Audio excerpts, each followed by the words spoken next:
Hello, everybody. Welcome back. And this is we have somebody special here. We have a police officer. How long have you been serving as a police officer?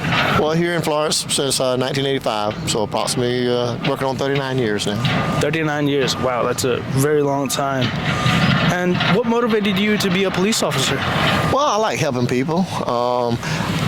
I'm not going to tell you that it was a childhood dream, but when I did get the opportunity and thought maybe I could make a little difference, I've been trying to do that since then. And I love working with the public, like helping people out, even if it might be just some menial task like giving them a jump or helping them get in their locked car.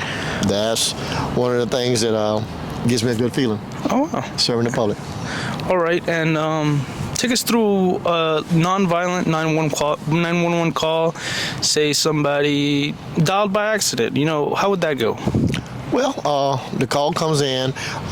With our system, or most systems now, they can tell where the call came from. And so once the call comes into the center, the call takers, analyze the call, give it a classification or give it a code, and dispatch it out to the patrol units. Depending on what area they're working in, they usually give it to the closest officer that's in the general area where a person needs some assistance at.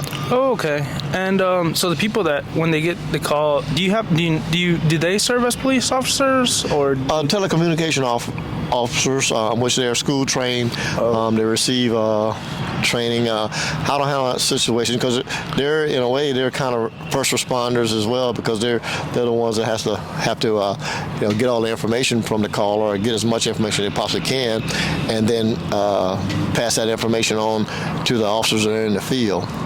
So they have to be highly trained and be able to assess the situation to let us know what we're expecting or give us a good idea, dispatch fire, as well as EMS if needed. Oh, okay. And so they need police officers or firefighters. You go out even if they need firefighters? Well, not always, but we do have a centralized communication center down in Effingham, and those same individuals dispatch fire, EMS, as well as police.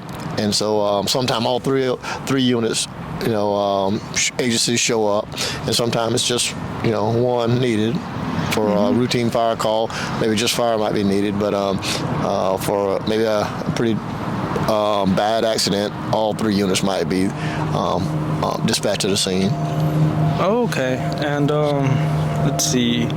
How long does a police officer work? Like, what are the hours? Well, in patrol, we usually work 12-hour days.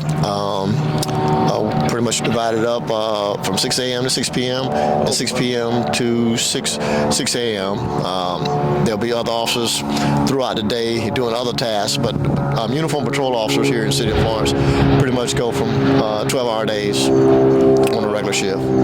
And let's see a little bit about crime. Do you think crime happens more in the mornings or at nights? What is a time for criminals? Well, that's hard to say, because anything can happen at any time. Oh, that's true. I've seen domestics happen in the middle of the day, beginning of the day, at the end of the day. Of course, traffic accidents, as long as vehicles on the road, there's always a potential.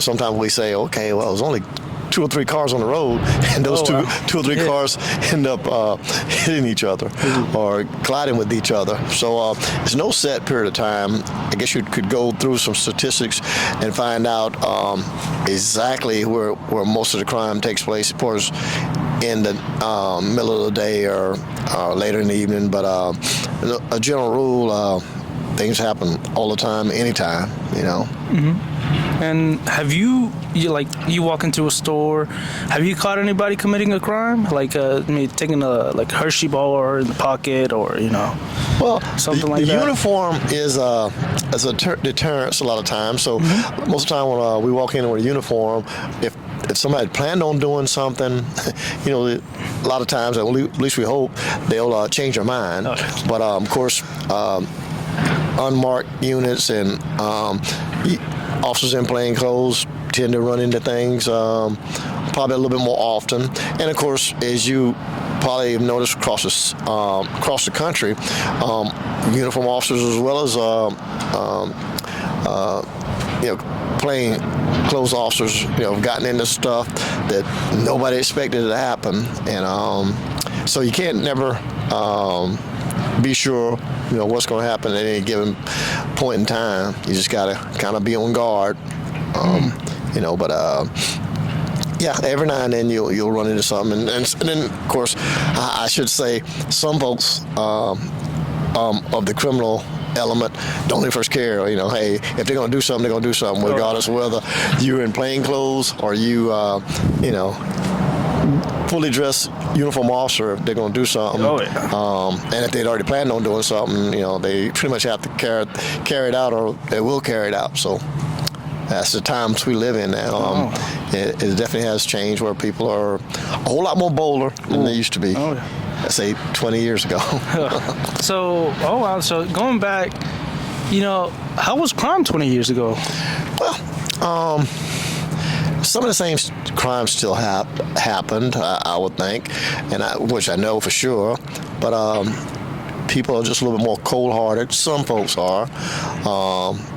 Some of the crimes are a little bit more deadlier. Of course, we got more people with guns out here now. More people, doing some illegal drug use. So some of our accidents stem from people that are, intoxicated or high on, even maybe sometimes their own prescription medication. Ooh, okay. So there's a lot of different factors that come into play because the changing of the times. People have access to a whole lot more medication as well as illegal drugs and, of course, weapons than they did back then. Oh wow, that's I'm not faulting the legislator or anything like that, but folks seem to have more rights now than they did in the past, and so some folks of the criminal elements take advantage of that, and they're aware of that.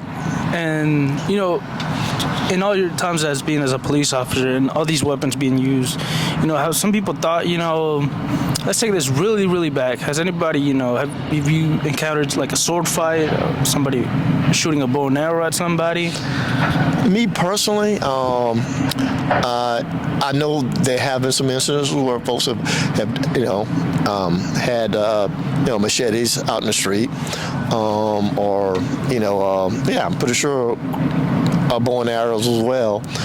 Me personally, I don't think I've encountered anything like that I can recall. But then so much of the things that I don't recall, or I kind of like not even first think about it if I don't have to.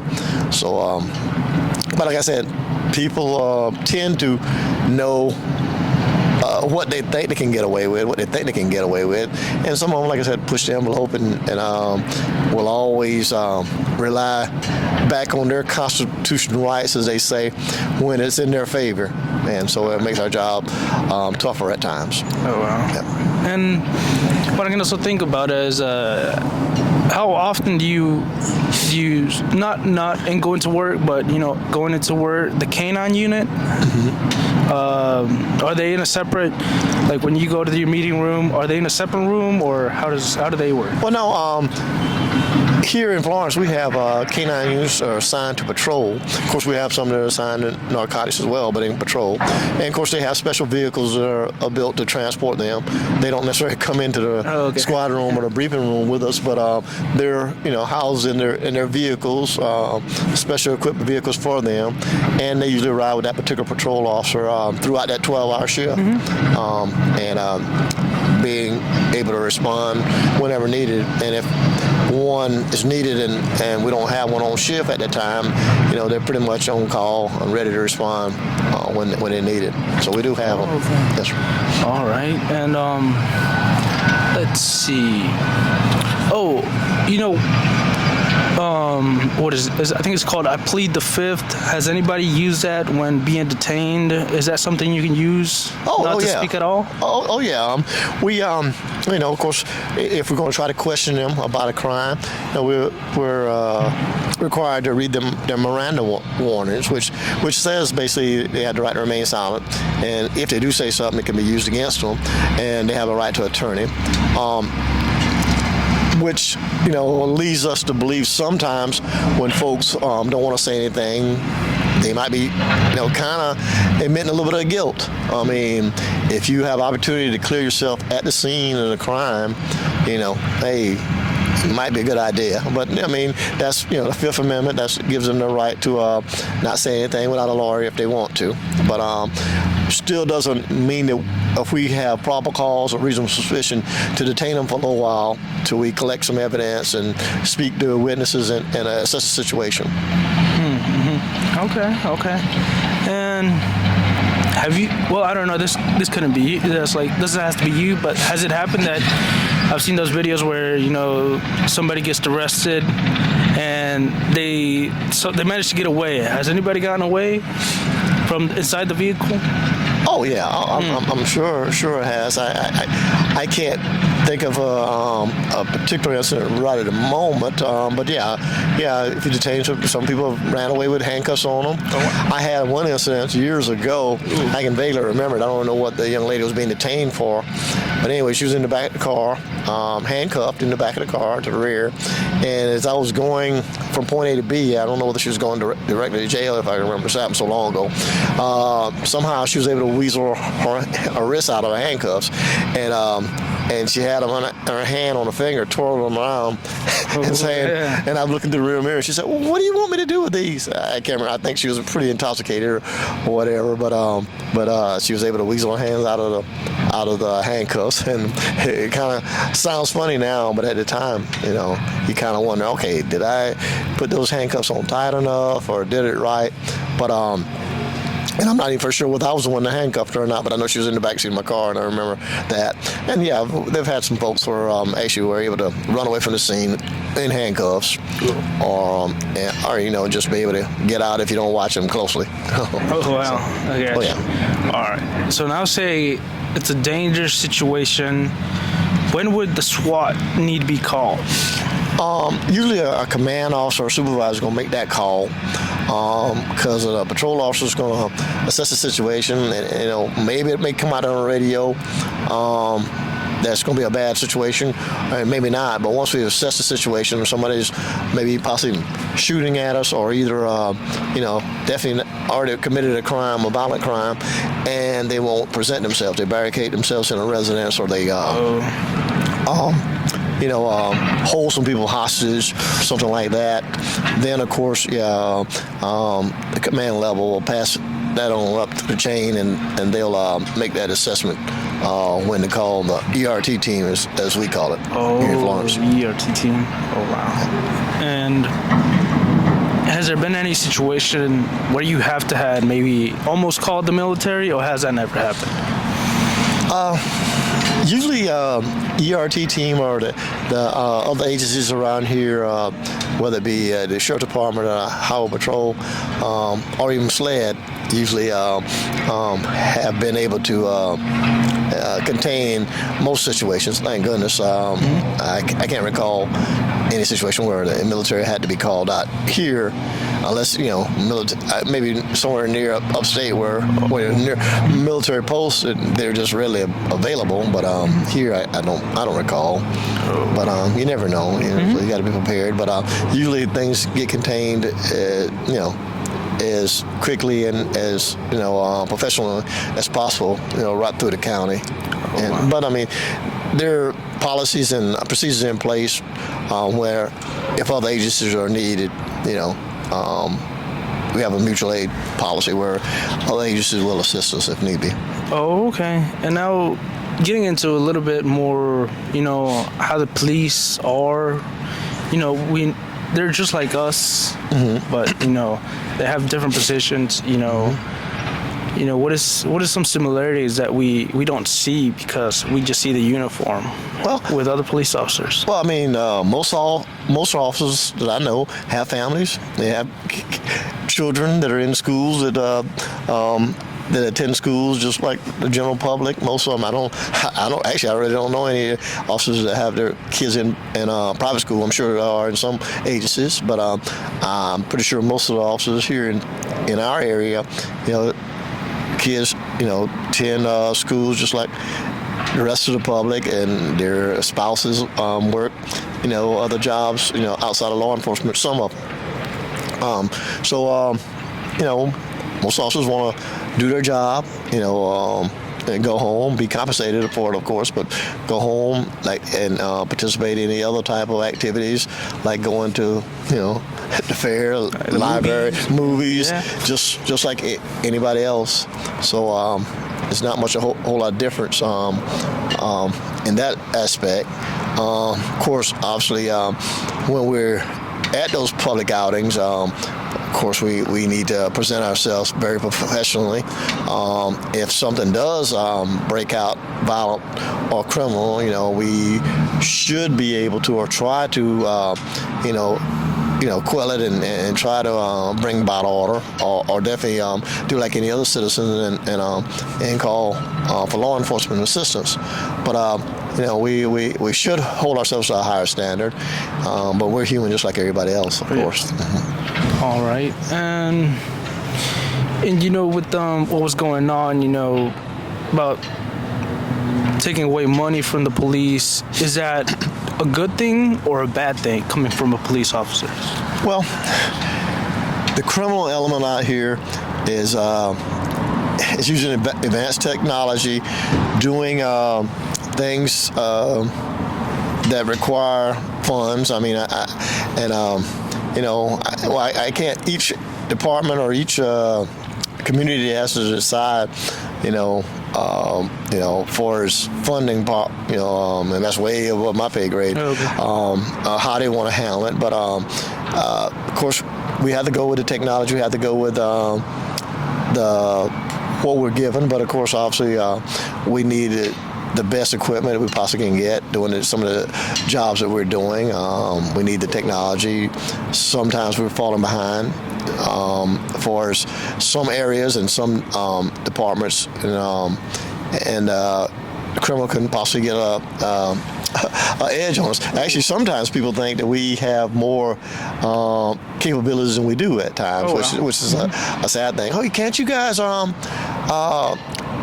tell us who ran that red light? Because you got cameras at every light, don't you? Oh, we don't necessarily have cameras at every traffic light. I mean, there might be some that pointed somewhere that can catch an incident, but they're not available everywhere. I mean, there's not as much technology sometimes as people think we have exposed to.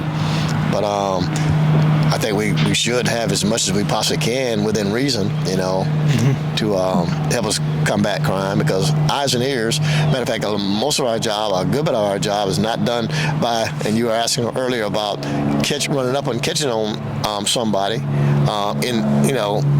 red-handed. A lot of times it's just a concerned citizen sees something out of place or something suspicious and calls 911 or tells us where individuals located at, and sometimes that's how we apprehend individuals, by the citizens.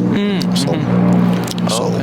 Have you had any instances of citizens arrest? I think I've heard that might be something. I mean, most of the time, citizens don't want to or don't need to get involved in anything, that's going to bring harm to themselves. But of course, the public wants to help a lot of times, but we need to be able to distinguish who the public is, the good guy and the bad guy, because the public might be dressed just like the bad guy. And so, but if they cooperate with us and let us know who they are and what's going on, hopefully everything will be a win-win for everybody. But I have probably been to a few calls where the public has detained somebody, for leaving a traffic accident or of course, even people that work at these department stores, they're not certified officers, but they're working as asset protection officers, and of course, they may be able to tell somebody, hey, hold on a minute, and they'll assess the situation, and of course, while they're doing that, they're also letting law enforcement know. So in a way, they're detaining them, but they're not necessarily putting them in handcuffs, not all the time. So yeah, citizens, without the citizen, without the public, we'd have a whole lot more crime crime that's not registered, undetected, or crime that is not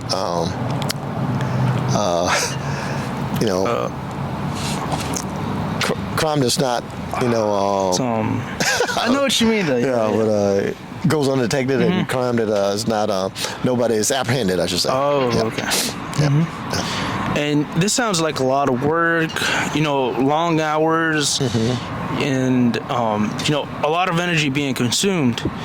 What fuels you? Like, do you drink a lot of water? Do you apple juice? Well, I mean, one thing that fuels you is knowing the fact you're doing a good job, or knowing that you're helping somebody out. But of course, you need to kind of maintain yourself in a halfway decent shape. Matter of fact, I was thinking about tonight after I leave here, I need to go get back in the gym. That's one of my goals for the beginning of the year, to get back in the gym a little bit, which I've been kind of slacking off a little bit because, working some extra hours during the holidays and everything, it's kind of hard to, usually when I get back home, the first thing I want to do is get a bite to eat and, get relaxed and get ready for bed. And then, because next thing you know, the next 12 hours, you'll be back out there again.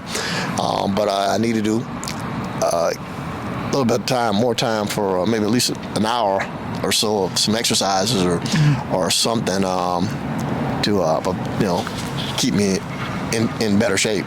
Okay. And so it doesn't matter, like say it's raining, sometimes when it's drizzling too hard outside, I stay inside a little bit. So it doesn't matter if it's raining, hurricane, you guys still have to go on patrol? Oh yeah, if we can get there. If we can get there, matter of fact, probably needed to be able to get there even more so in those cases, because there are going to be still some people out and about. But we need to report to duty. And thank goodness here in this area right here in this region, we don't have inclement weather that bad where normally we can't get to duty. But sometimes it's encouraged that the general public stay off the streets, depending on the weather. But most of the time, we need to get to duty and just be available.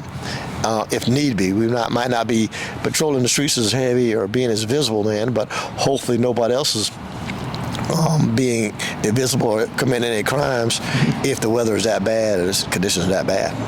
Yeah, I don't see many criminals committing, in the rain. It's drowsy. I guess more in sunny weather. You get that vitamin D and you get more energy. But so saying in your 20 years of being a police officer, do you see not many people becoming police officers now, or do you guys need police? How's that going? Well, that's a good question. We at one time, like I said, back in the 80s maybe or 90s, I can remember hearing the command staff saying, they had to really be nitpicky as far as this election because they had overabundance of people applying. And then, of course, with things that have happened in the last 5-10 years, it's been a kind of a drop off a little bit. But it ebbs and flows. But it's a revolving door for one thing. Our department just had 2 graduate from the academy a couple of weeks ago, and by the end of this month, or by the middle of this month, we've lost 3 of them. So we didn't really net but 1, so to speak. Well, actually, really didn't net. We were -1, so to speak, because and they weren't full capacity at the start. But people come, people go. People come. It's a revolving door. Some folks want to go to other agencies. a like agency or maybe a move up agency, a higher level agency. And so I'm just deciding, okay, well, no, law enforcement, I thought it was what I wanted to do for 25, 28 years, but now I know it's not. For whatever reason, whether it be the pay, whether it be the stress, whether it be that's the job in general, for as the lifestyle, I should say. But I don't know. I've just been fortunate enough that I weathered the storm, and I haven't let too much bother me one way or another, too good or bad, and it's paid off so far. So far. And would you say this opens the door to maybe somebody wants to go to the CIA, join the Secret Service, or, like you said, higher agencies like so? Oh, yeah. Well, I've been fortunate enough to have been around where I've seen some of my guys leave and go to the Marshal Service, go to SLED, go to, other agencies. Matter of fact, I've worked with some folks that when I came here as a patrol officer, and they were either patrol officers or maybe just a little higher than me. I've seen some of them go to different departments and become chief. Oh, wow. Yeah. That's pretty cool. Oh, yeah. Mm-hmm. Oh, wow. And what about instances with animals? Have you had a problem with maybe like a monkey got loose or alligator, anything kind of exotic? Has anything like that happened? I mean, we've had bears running around here before, but of course the state has a Department of Natural Resources that takes care of wildlife like that, and if we see signs of those type of animals, we usually end up calling them, and they end up handling those things. But of course, of course, also within our department, we have an animal control division, which is in the department, underneath the police department, and they go out and help with stray dogs, help with dogs that are running loose, dogs that are maybe vicious or whatever, and get those animals and enforce fines against the owners if they can detect the owners, or if nothing else, take those animals into the shelter for adoption, or at least to move them out of the area or get them to a safe location. Yeah. Well, we've talked about a lot, and we've learned about a lot, and questions that I've had for you. And do you have any advice, for anybody that's scared of police officers? Any advice for the criminals not to do crime? Do you have any advice for them? Well,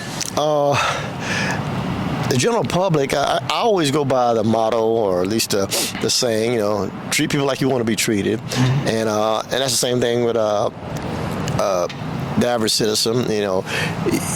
Don't commit any crimes if you don't want to have to deal with the situation, because we don't catch everybody.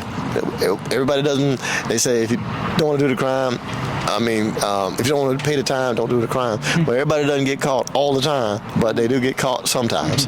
Anyway, treat people like you want to be treated, and a lot of times you won't have to deal with a bad situation.